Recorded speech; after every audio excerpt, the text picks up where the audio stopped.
Ladies and gentlemen, this is a very exciting time. We've been promised some dramatic revelations from our next presenter, and how exciting is that? All these years after the passing of Duke Ellington, there's still new material to talk about and discuss. It's very interesting that Luke has done this research and come over from Italy to present it to us. I'm going to tell you something about Luke before he starts. He's a musicologist, and he currently teaches history and the analysis of jazz music at many Italian conservatories of music. He's been teaching and officially managing many important jazz clinics and workshops around the country. He has published essays and articles on Afro-American music and a series of monographs on Louis Armstrong, Miles Davis, and one on saxophone with Mr. Mario Mazzi, principal saxophone at the La Scala Symphony Orchestra. He has discovered lost and unpublished manuscripts from several compositional sources. Riccardo Cialli, Chet Baker, Duke Ellington, some of which he personally managed to record for the first time ever. He is a member of the managing staff of the Italian Society of Afro-American Musicology. Now, regarding Duke Ellington, Mr. Bragalini has been invited to the conference on Black Music Research, the Black Music Research Society for American Music, and it was their 32nd annual conference. It was in Chicago in 2006.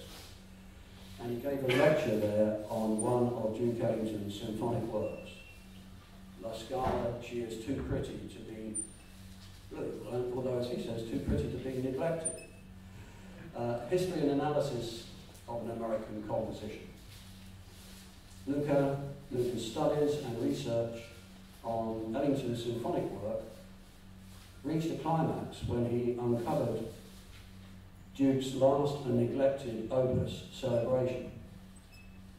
Celebration, as he found, has not been published and has now been recorded in 2007 by a big band, the SIDMA big band, and the Orchestra Sinfonica del Teatro Maricino di Chieti,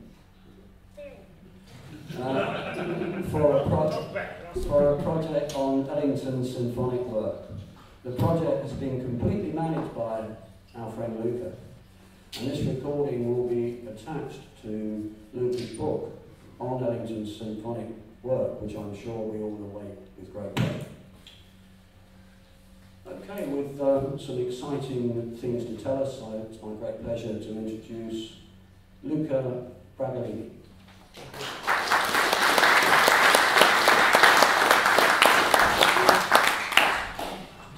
I'm embarrassed for my English because I'm not used to. I'm used to read in English, but not to talk, and I'm sorry for them. I really hope that what I have to do will be more interesting by the way I tell you. And also, at the beginning of my lecture, will be connected with my people, but only for 2 or 3 minutes, because I know that my people is the topic of Mr. Busk. Correct the pronunciation Busk. So it's only the beginning. Anyway, 1963, Ellington is called to give his contribution to the century of President Lincoln's Emancipation Proclamation, the Century of Negro Progress exhibition, to be held in Chicago for the summer of that year. Ellington, at a press conference in July, said that his contribution would be a swinging thing about my people. He had been writing swinging things about his people all his life. But this project, which he called My People, involved him particularly, Mercer Ellington. When he did My People, when Ellington, of course, did My People, not only constructed the lighting and everything else on stage, he painted the sets. Everything was done exactly as he wanted it, which is why he enjoyed that show. Plus, it was dedicated to his main man, Martin Luther King. In fact, although the show was intended originally to honor several black cultural heroes, it became a work explicitly dedicated to Martin Luther King. For King, he wrote an adaptation of old spiritual Joshua Feed the Battle of Jericho, transforming it into King Feed the Battle of Alabama. In the right text, written by Ellington, there are clear references to Eugene Bull Connor, the racist police chief of Birmingham, the violence of the police who used water cannons, hoses on the protesters, and police dogs who tried to scare the black kids, but in vain. Here's my video editing on the Ducaleto music, of course.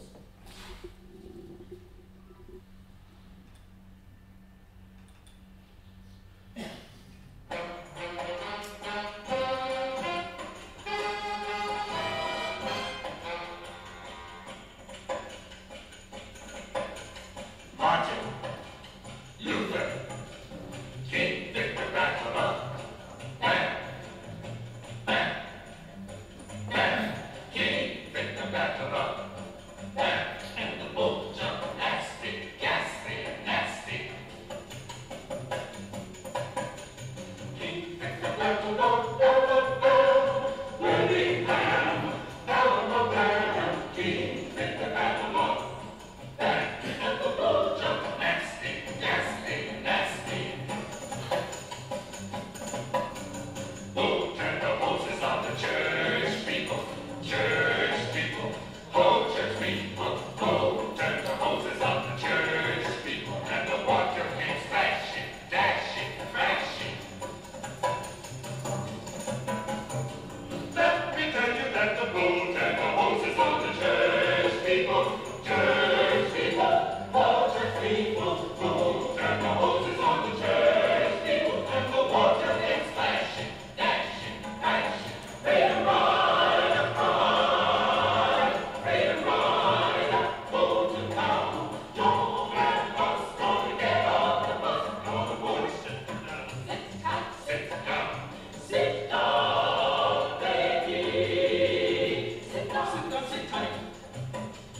Go to that school, don't be no fool. Sit down, be cool.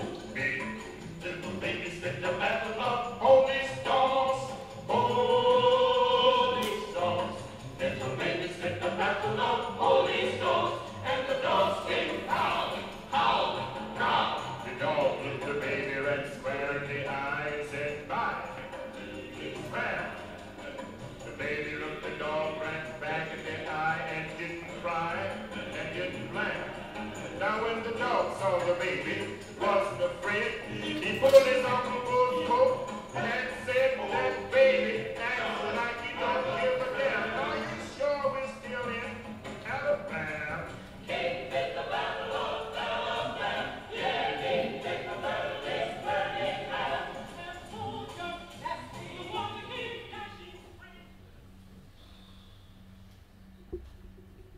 So, I show this as evidence of how the text exactly, carefully describes what happened a few months before in the state of Birmingham. Martin Luther King was attending the concert, and at witnessing the rehearsals in the afternoon, he greatly valued the homage. Martin Luther King, at the end of the evening, gave a plaque to Ellington for his contribution to American society through music. And Ellington gave King the manuscript of King Feed the Battle of Alabama. It was on this occasion that Martin Luther King and Ellington met for the first time. Maria Logan, activist and wife of Dr. Logan, who was the personal physician of both Ellington and Martin Luther King, tell us.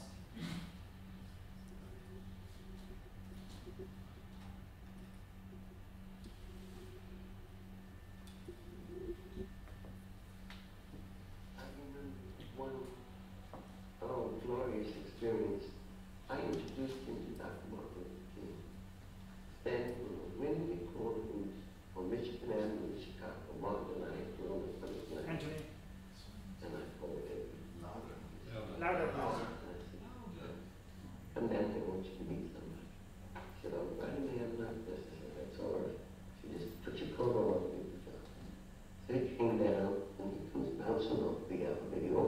bouncing and walking around. Down in the corner. And Martin is sitting in the limousine and he looks up and sees Edward. He jumps out of the car and he runs up to him. They embrace like they were old friends. He was really in awe of having met Mr. Ellington. He didn't realize that Edward was as in awe having met Dr. King. Now he said, let's go to the McCormick place. Okay.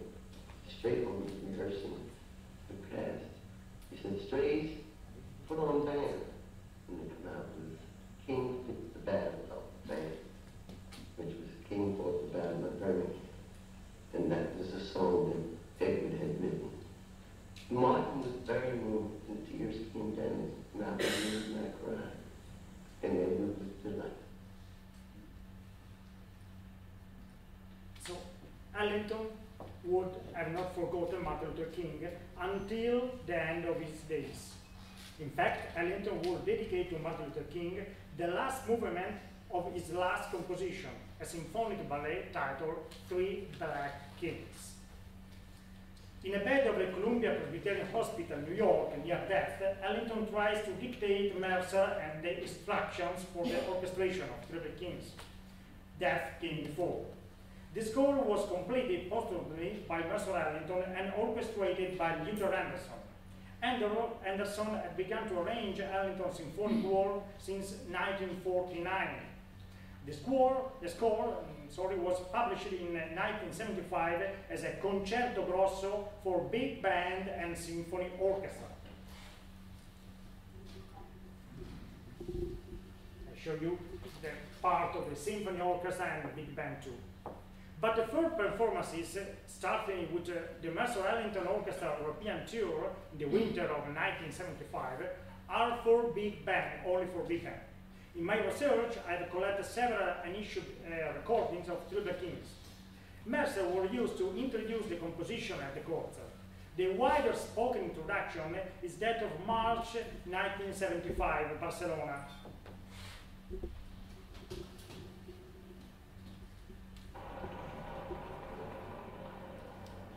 Thank you very much.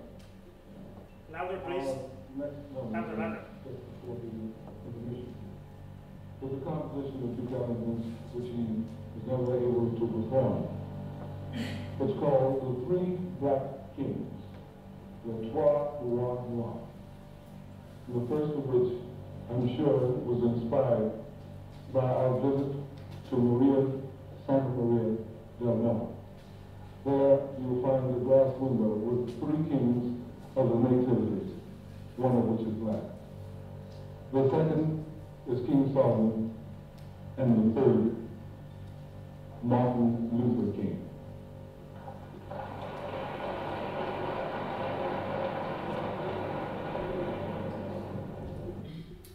The composition will be officially recorded only on October the 24th, 1977, as a version for symphony orchestra and big band as it was conceived.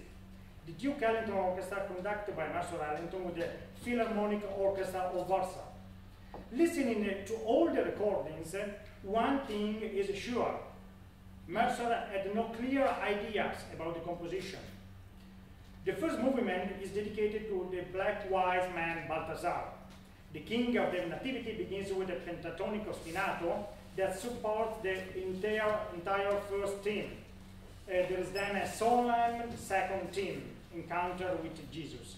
Mercer, in his spoken introduction at St. John the Divine Cathedral, speaks of Caspar instead of Balthazar, and seems quite helpless in his attempt to conduct the ostinato rhythm in terms of tempo. I fixed the speed of the tapes, which were out of tune. However, the metronomes are always different, too different, between one performance and another one. I'll show you. Paris.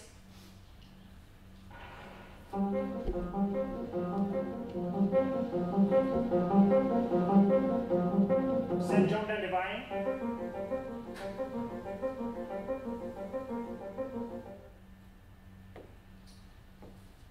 The orchestra performance is not that great, lots of mistakes. Too bad, because some passages of Two Little Kings are magnificent. For example, the first movement or the first theme, especially in the arrangement for symphony orchestra, is a great impact. Very solemn, the second theme of that movement, the encounter with Jesus Child.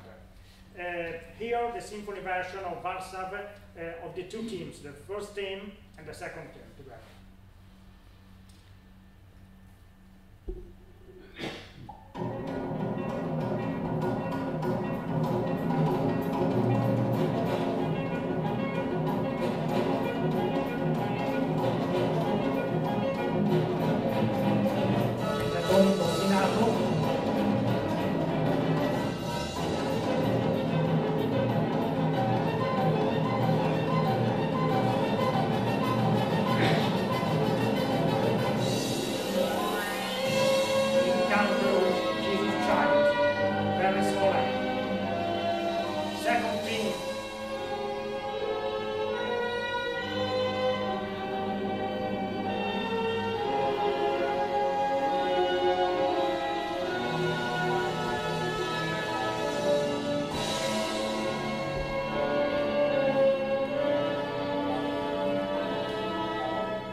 Is also the first theme of the second movement, dedicated to King Solomon. We have already known of Ellington's interest in King Solomon, who, according to some passages of the Bible, was black. In Apes of Peacocks from the Queen's Suite, apes and peacocks were Queen of Sheba's gift to King Solomon. So Ellington was interested in that. Let us listen to the lyrical first theme of the second movement, in this case from a only big band version.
Passages are quite ambiguous. I'm pretty sure about Luther Anderson and Mercer had quite a few problems in completing the work. Mercer.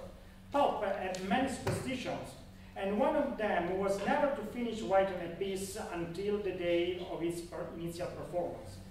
I analyzed it, trying to figure out how he intended to end it, but it wasn't easy, because he left me no clues. In fact, the final movement, dedicated to Martin Luther King, is the weakest. It's a shame because, as Mercer himself explains, he, Duke of course, intended it as a eulogy for Martin Luther King, and he decided to go back into myth and history to include other black kings. So Two Little Kings is dedicated to Martin Luther King. It's a shame because not only Martin Luther King was a man of reference for Ellington, but also for the choreographer who worked on Two Little Kings, transforming it into a ballet in 1976 according to the original idea of Ellington. The choreographer was Alvin Ailey.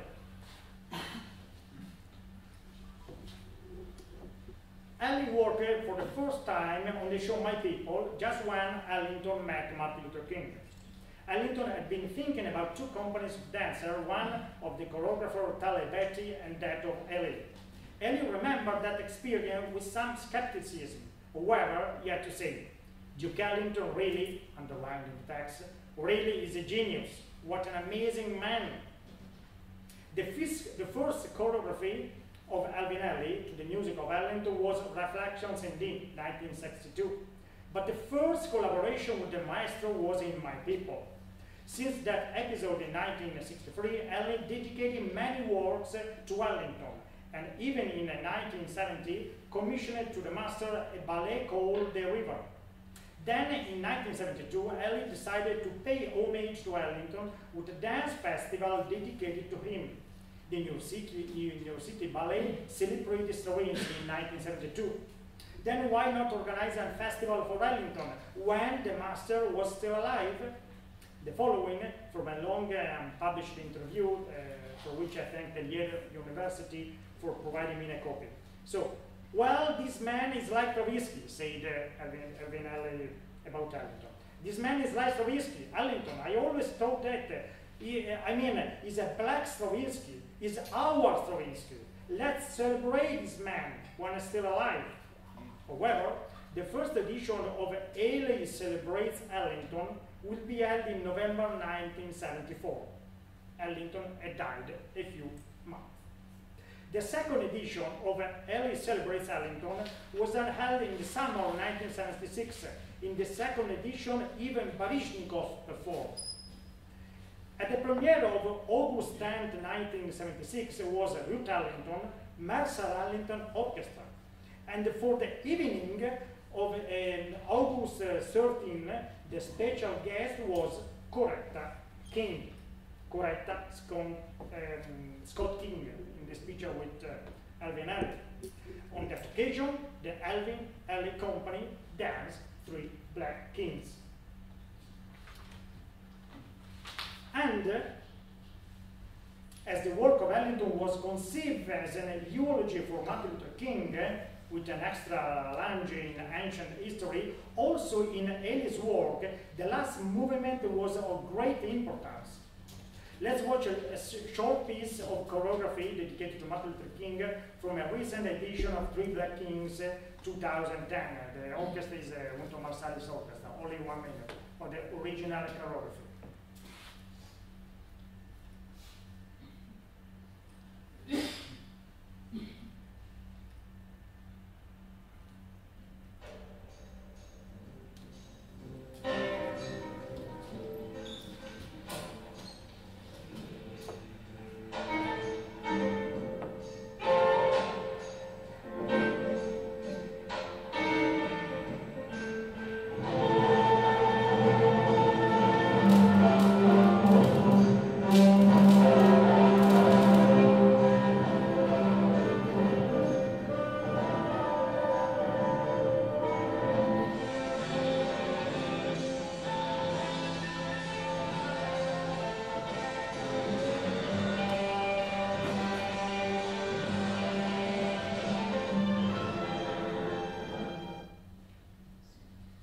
So in 1976, for the part of Martin Luther King, Alvin Ellie chose one of his best dancers, David Williams, who had a past with Martha Graham, and that he had already danced to the music of Ellington, Reflections and D.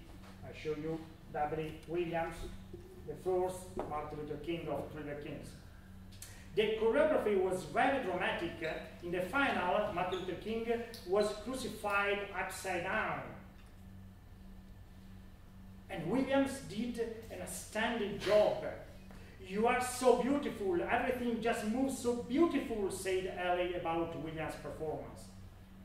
The music of that movement is, however, not up to the task that was intended.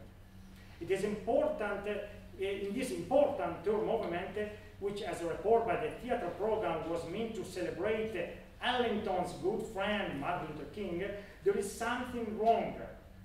In a video interview with David Williams, the dancer, and an interviewer, they showed a skepticism toward the music. The interviewer considers the movement, the third movement, Martin Luther King, uncharacteristic gospel for Ellington. I agree. Ellington wrote in gospel style many times, to tell you the truth. There are examples in My People, of course, in the second concert. Basically, the portrait of Maya Jackson from the New Orleans Suite is also a gospel masterpiece. However, rarely, if never, as cheesy kind of kitsch as the third movement of Three Black Kings. having taken as a reference the best symphonic version recorded, I mean Maurice Perens in 1988, something is way off. For example, the heavy, rough riff that echoes in the entire arrangement, I mean this riff, T-do-D-do-D-do-D, I play the riff.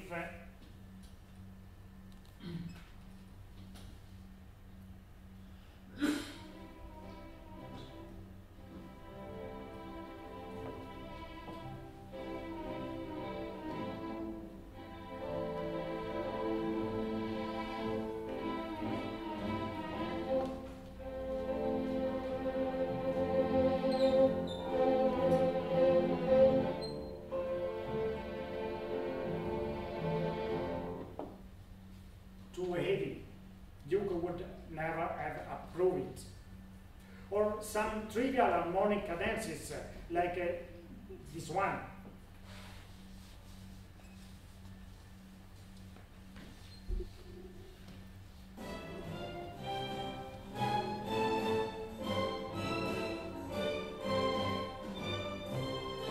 A bit louder, please. Louder.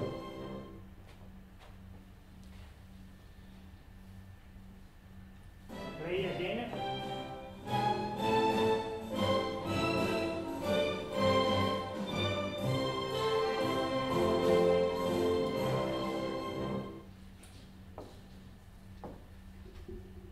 Also, this is the only movement of the three consisting of a single theme.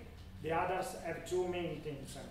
It looks like a simple Ellingtonian sketch arranged by an inspired Luther Anderson, who on other occasions has shown great orchestration skills. For example, Night Creatures or New Order Coming are great orchestration. But something went wrong here in the last movement. In my opinion, this full step could have been avoided. How? It would have been sufficient to follow a clear indication that Ellington sketched some years before, exactly in 1968. The producer Sam Shaw had commissioned Ellington the music of 4 documentaries on history of art, including Painting of the West, I mean the Far West. And it was on that paintings, one of those paintings, struck Ellington so much. A family of Indians on horseback, portrayed in all their pride. Ellington, after the picture, composed Elos and recorded it on December 3rd, 1968. It is just a rehearsal. Neither the documentary nor the score will never see the light. Elos will never be played live or published. But the recording of December 3rd, 1968 will be posthumously published in the private collection. A careful listening showed that Elos is the track on which Ellington wanted to arrange the third movement of Through the Kings. This is just a sketch containing only a section A of 8 bars and only another section B of 8 bars. It is a kind of a recorded evidence, but is more poetic than Anderson and Mercer Ellington's work. The harmonic progression is the same as that of Martin Luther King, but being more expanded, is more lyrical. There are no harmonic platitudes as those of the section that I played before in Martin Luther King, and not a heavy riff. Harmonically speaking, the B section of Elos is much more poignant. The changes are similar, but as Ellington said, the art is in the cooking.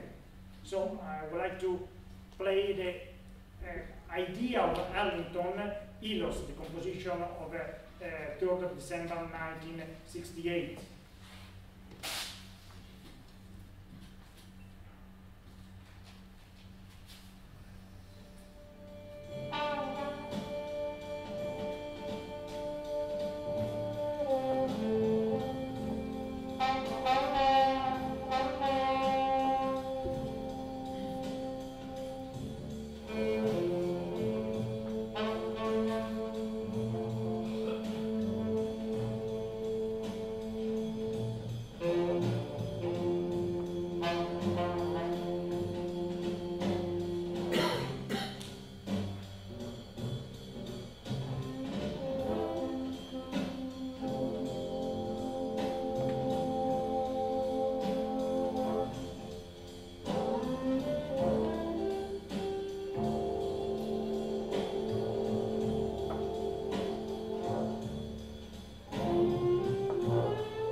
bridge this action.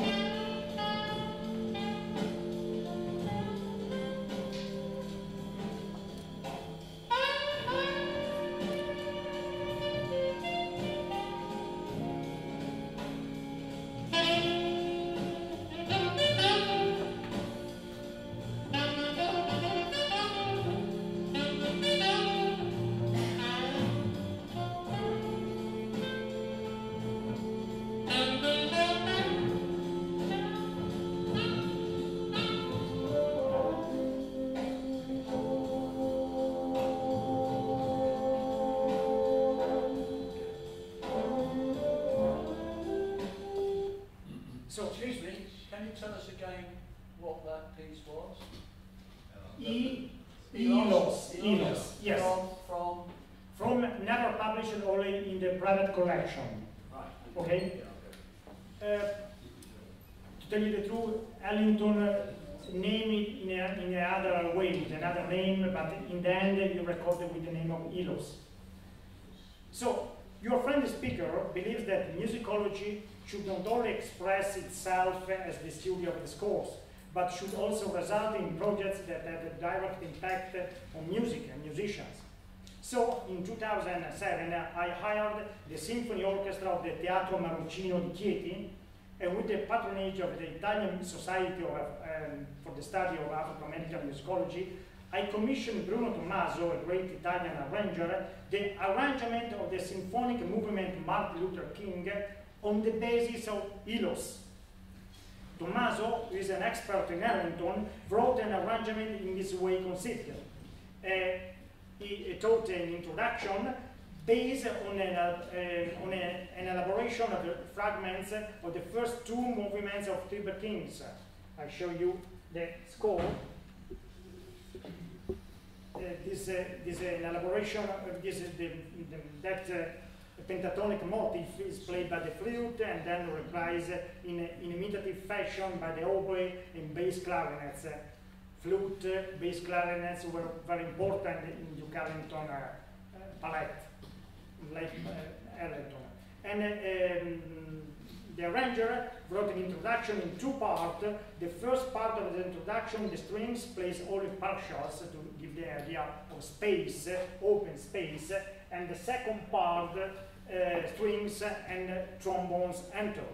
Then the theme is played by the big band, alternating a solo section with harmony parts, and of course this is trombone parts, and in the upper part there's also the motif that returns in every part of the score, and then an interlude an interlude leads to the last section with the clarinet improvisation over a background of strings, and then a cadenza, a kind of improvised and written cadenza for the clarinet. We have chosen only one improviser, like in an Ellington idea, to build an arrangement over a specific character, over a specific instrument. In this case, we choose the clarinet. And in the end, there is a coda, the curtains close. So I would like to show you a video clip of the new arrangement of Three Kings, Martin Luther King, by an Italian arranger Bruno Tommaso, on the basis of the composition that, in my opinion, is the sketch of Ellington called Elos, that we have just listened.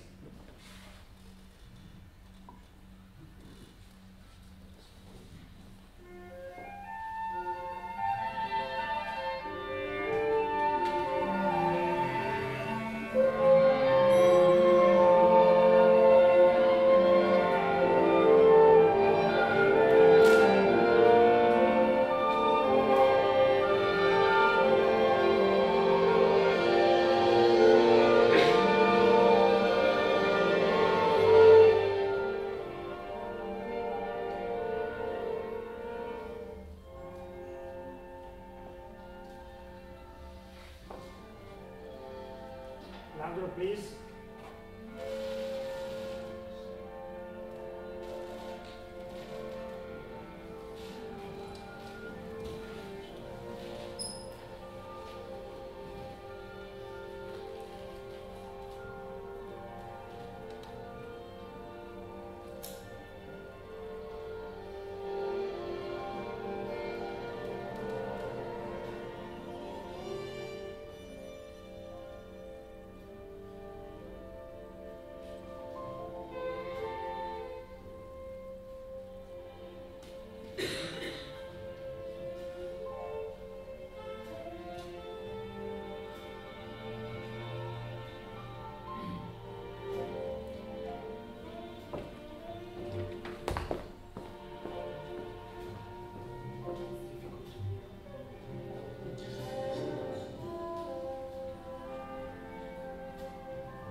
sapienza, half improvised and half written.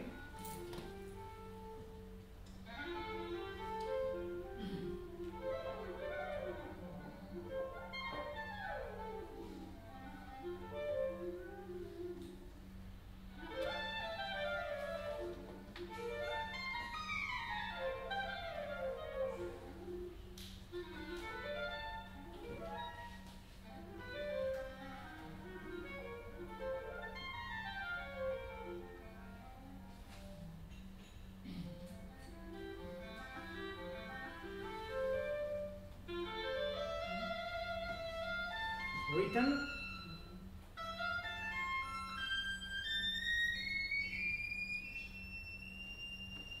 Orchestra.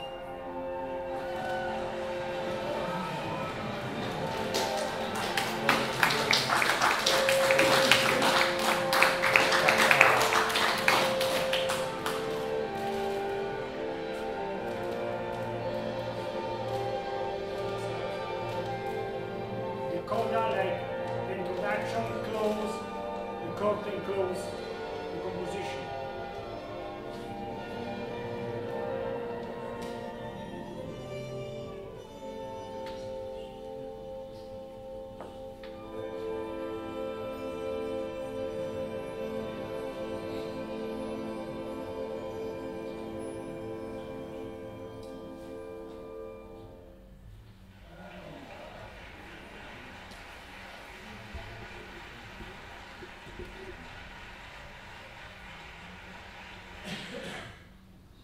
So,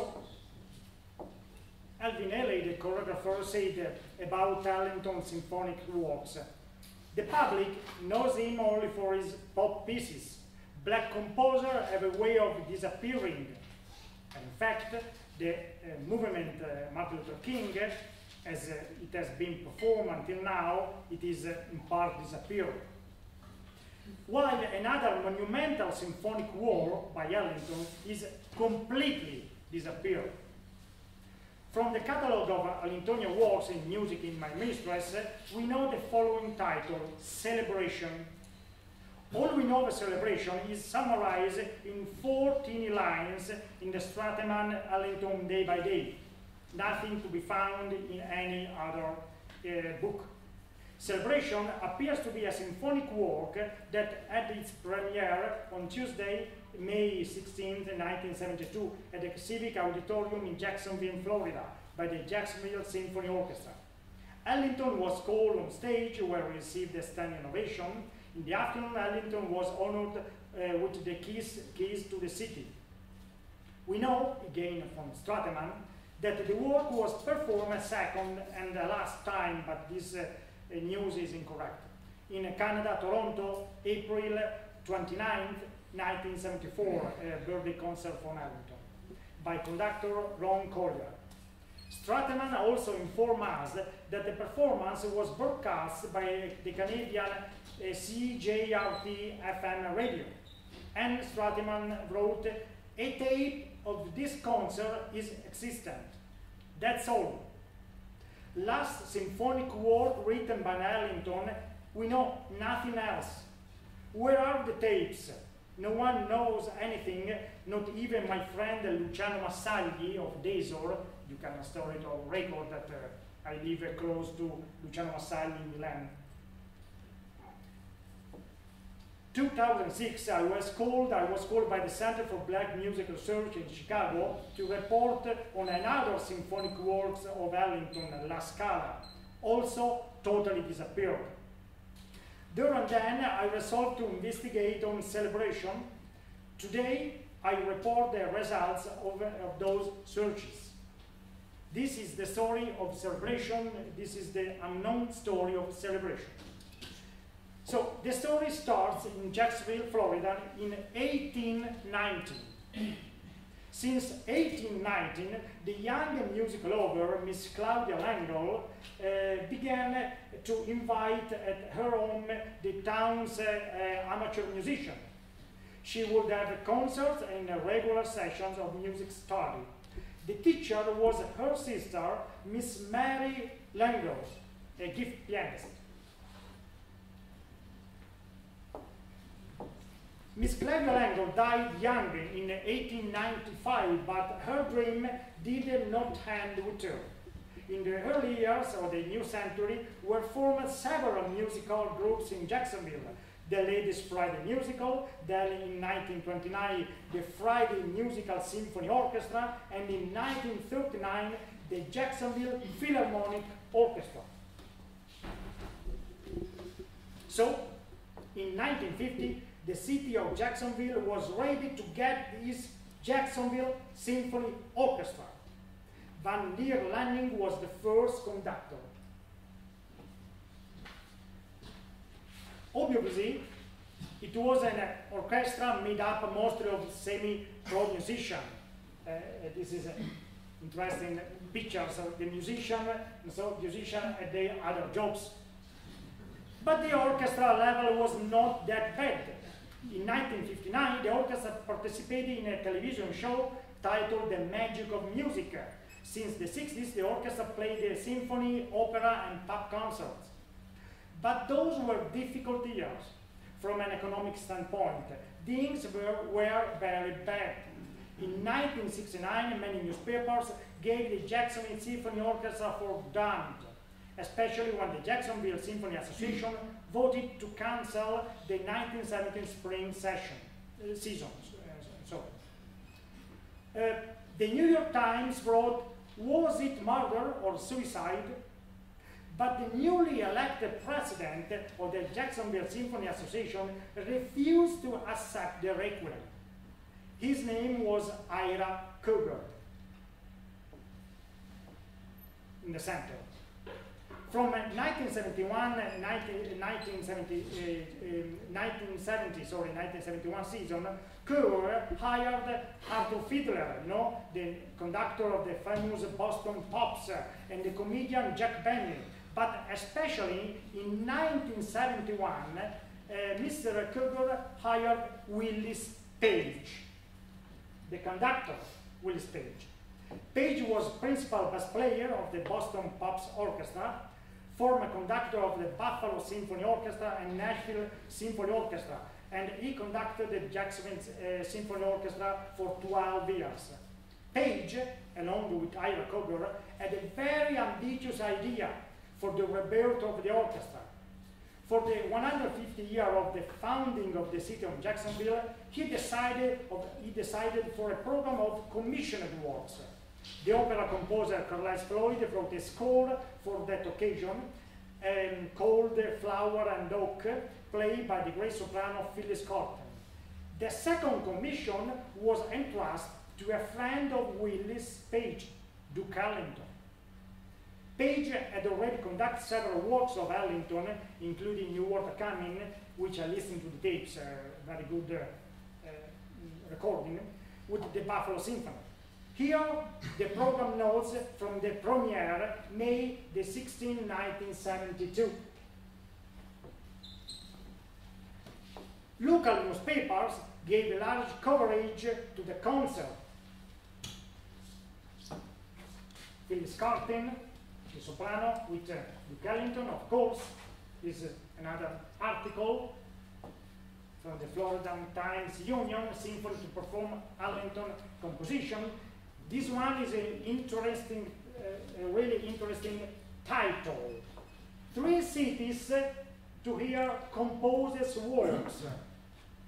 Very interesting because Cougar and Page's ambitious plan had 2 more dates, 2 more gigs. One in Washington, in the prestigious Kennedy Center for the Performing Arts. So celebration was played also in Washington, D.C. This is the program. And one more date, one more, we say, gig at the Carnegie Hall. The Carnegie Hall program. Newspaper, of course, wrote about the orchestra renaissance. But let's now leave the story of the Jacksonville Symphony Orchestra to follow the story of celebration. The war was orchestrated by the Canadian Ron Collier, Ellington in 1967 played the piano on a record called Collage, in which Collier conducted his orchestra. Collier will later orchestrate the symphonic version of the ballet The River, and on April 29, 1974, Collier will also conduct Celebration in Ellington's birthday concert. Among other things, that night the symphony version of The River was presented. The concert was held at the Ontario Science Centre in Toronto. The CJRT radio would broadcast the music. And returning to the data of Strateman, a tape of this concert is existent. Finding these tapes had been my obsession. I started in the spring of 2005. All search gave me no results. When I started my research, Collier had been missing for a couple of years. Then I had an idea. I tried to contact this jockey, still alive, of course, active in the early 70s, working for the radio CJRT. Possibly some of them could remember the broadcast, and especially know if a copy of the tapes, of those tapes, was still available somewhere in the radio archives. After several unsuccessful attempts, I reached Ted O'Reilly, an important Toronto jazz-related man. O'Reilly not only remembered the event, but he even told me that he was the producer. I was very happy and lucky. He told me how frustrated he was because the papers gave little or no room to the concert. In fact, my research at the Toronto Public Library produced very little results. The Toronto Star wrote nothing but a brief article at the bottom of the page. Only this little article.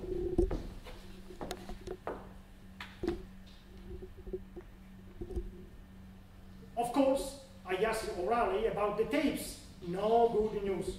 He recalled that a copy was sent to Ellington in the hospital, while another copy for a few was filed in the radio archive, then disappeared. But neither Mr. O'Reilly and I didn't quit. So I had an idea to send Mr. O'Reilly to visit Collier's widow, Kathy Collier. She took O'Reilly in the attic, where he found hundreds of bands of tapes and one bore the date of the concert dedicated to Ellington's 75th birthday. The tapes had been found. And the score? Kathy Collier gave me one more precious lead: the library where she had deposited her husband's manuscript.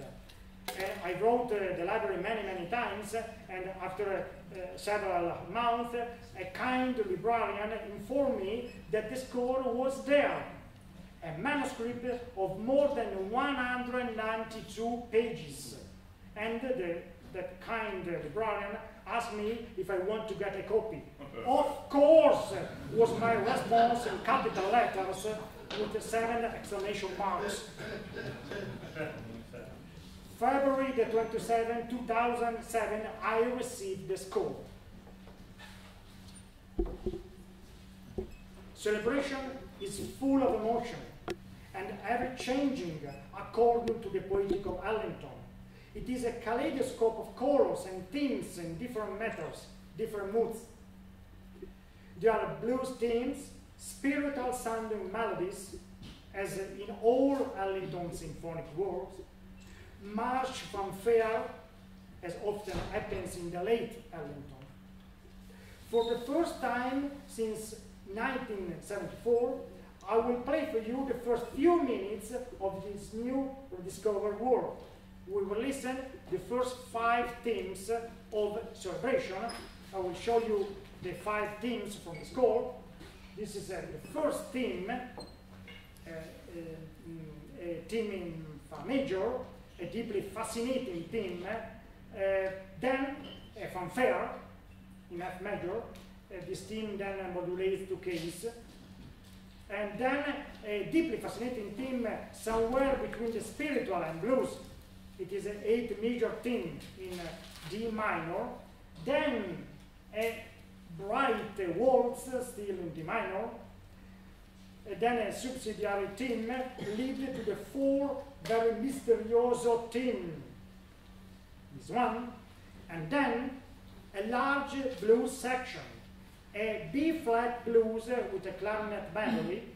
Then there is a 12-bar blues, a 16-bar blues, and then an exquisite and a typical Allingtonian idea since the 20s.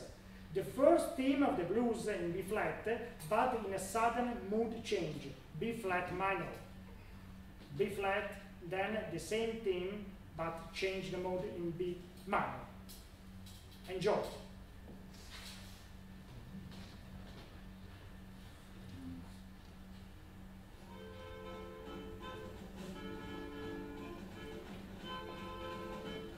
Fanfare theme, march theme. Try to louder, try it. Almost maximum.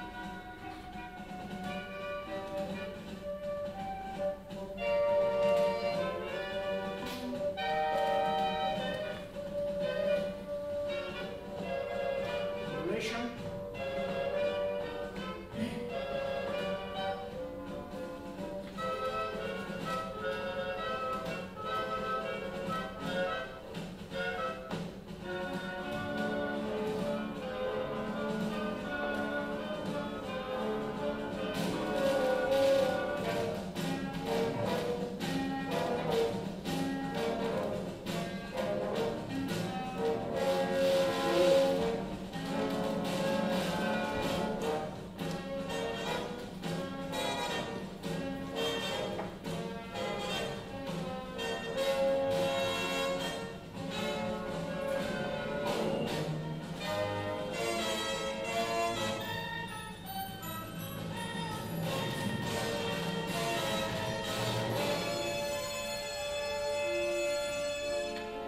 Beautiful blues theme.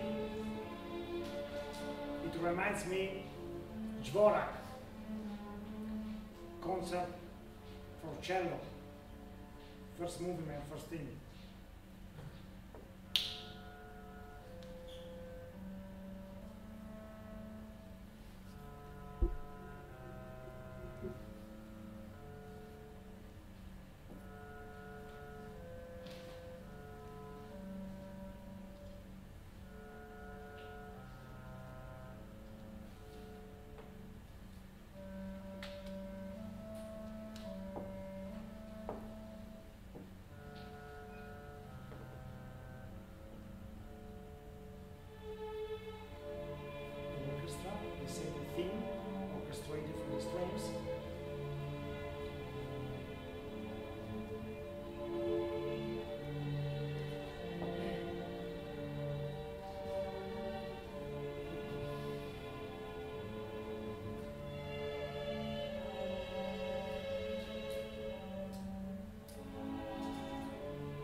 Changing waltz.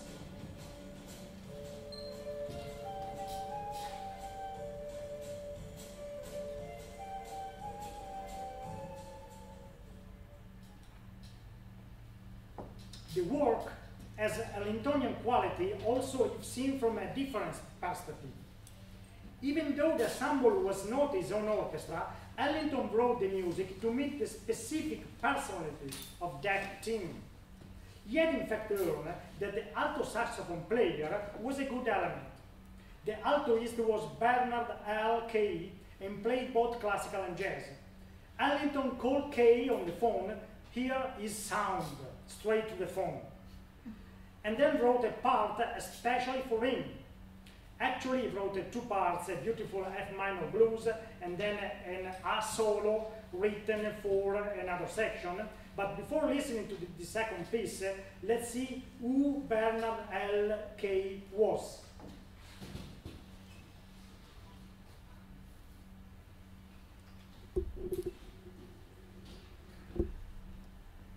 incredible because he was a world famous plastic surgeon. For many years, president of the American Society of Aesthetic Plastic Surgeons.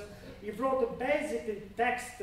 He also patented a kind of scissor, surgical scissor, and in 1972 ended up playing in a solo written just for him by Buchanan. That's incredible. Here's the opening solo written in the score. The solo is written, and I play the solo for you.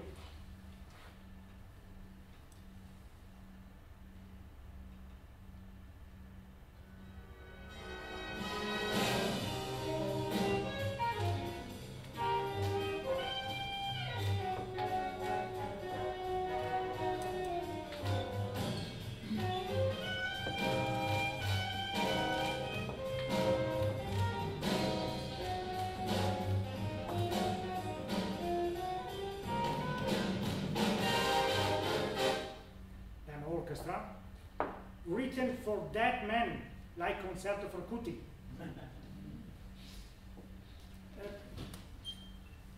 Celebration has one more strongly Allingtonian component. The composition is fragmentary, constantly changing. The contrast has always played a key role in Allington's whole opus. Sometimes these sudden changes can unsettle the listener. This is because we do not always know the story. We do not always know the program that Allington has in mind. Allington's work is often based on programs. New World Are Coming, A Drum is a Woman, Such With Thunder, Sweet Thursday, The Golden Bloom and the Green Apple, The River, The Sacrum Concert, related to a monthly publication of biblical exegesis called Forward Day by Day. And Duke was often narrator, author of poems, ironic comments, mocking texts, such as King of the Battle of Alabama. After all, even the three movements of Three Black Kings had a program. For example, the first movement, the first theme, the ostinato pentatonic, is the camel ride. The solemn second theme, which comes suddenly, is the bewilderment of the wise man before Jesus. Celebration can also justify this sudden change in a program. This is my new discovery. Allington written his program directly into the theater program. That's incredible. This is a poem written by Allington dedicated to Jacksonville. Celebration, so, is from this point of view a musical allegory. There are references to dance, so that's why the bright waltz, the blues also, references to the blues.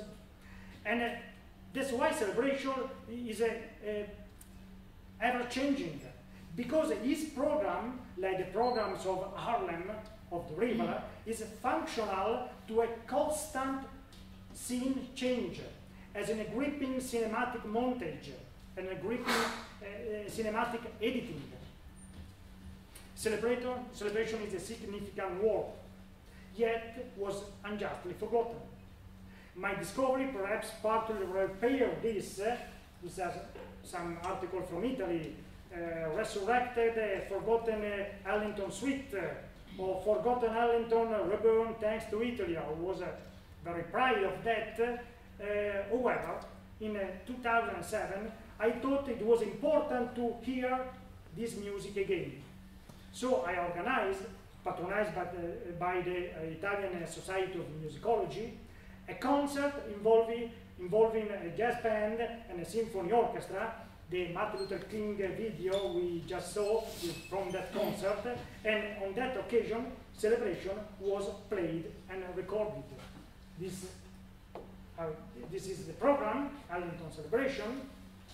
This is the rehearsal, in the afternoon, and this is the concert. I would like to show you a little 1-minute video from that concert, Italy 2007.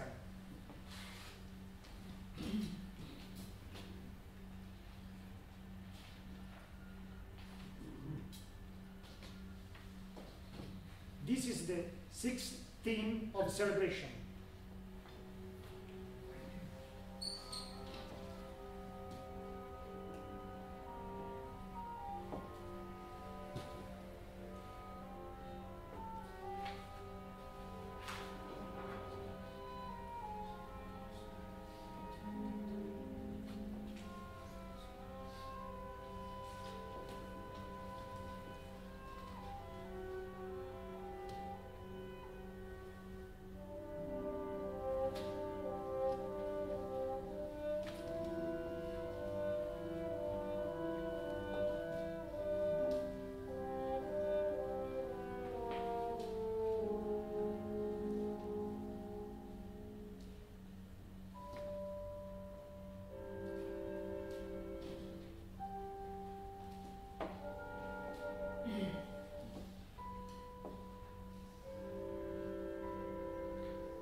Special written for the string session, like Cottontail but for the string session.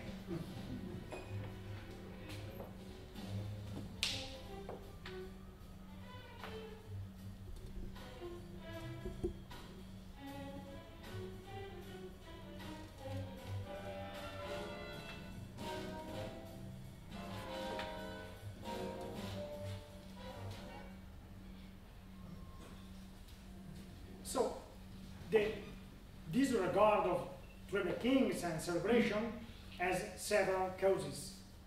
The disappearance, to use the word of Albinelli, the disappearance of these words from both concert repertoire and Ellington-related areas of study lies in the concept that jazz is a music of performers, not a music of composers.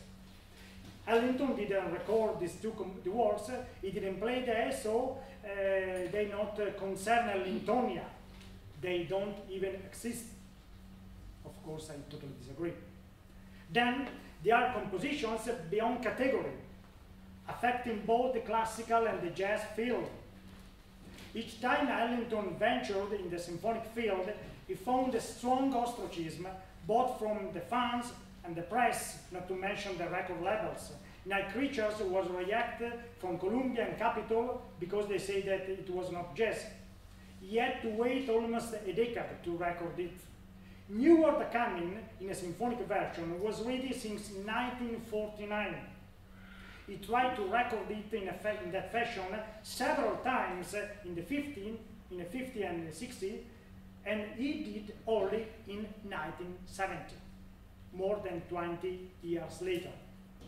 It's a pity because Ellington's symphonic production is able to express an ancient faith that is rooted in the Harlem Renaissance. The cultural heroes of the Harlem Renaissance were Ellington's friends and co-workers. The poet Leston Hughes, also a close friend of Albinelli. Or, for example, the painters Romer Burden or Charles Alston.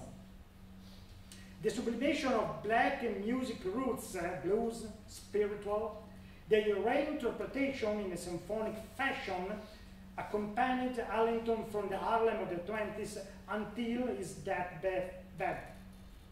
These ideas are found in both Celebration and Three Black Kings. Moreover, in these two compositions investigated today, there is a portrait of Ellington as a storyteller. The Ellington of the 70s, like a passionate grandfather, is still telling tales of blues, spiritual, and black kings to his grandchildren.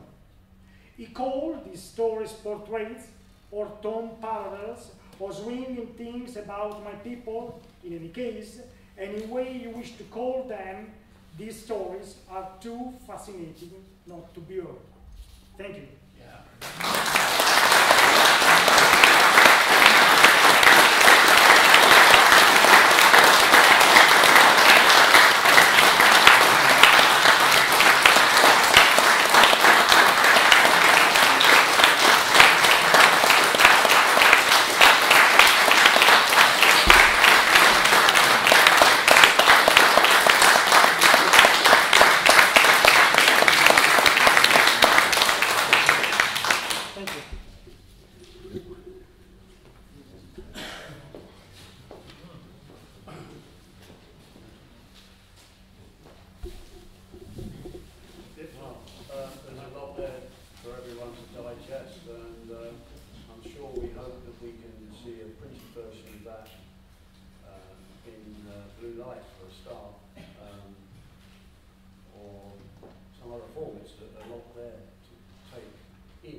Amazing. Thank you so much, Lisa. Thank you.